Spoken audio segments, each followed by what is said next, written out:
Kepala Badan Intelijen Negara atau BIN Marciano Norman mengatakan ada dua opsi yang diberikan pemerintah Turki terkait penangkapan 16 WNI yang hendak menyeberang ke Suriah. Dua opsi itu adalah dideportasi ke tanah air atau memperlakukan mereka sebagai pencari suaka.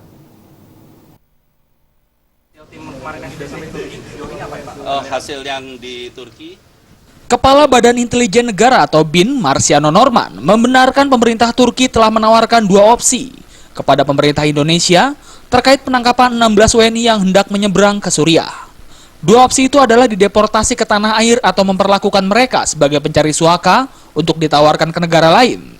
Menurut Marciano, opsi yang paling ideal adalah dilakukan deportasi karena pemerintah Indonesia dapat menginterogasi langsung untuk mengetahui motif mereka berangkat ke Suriah.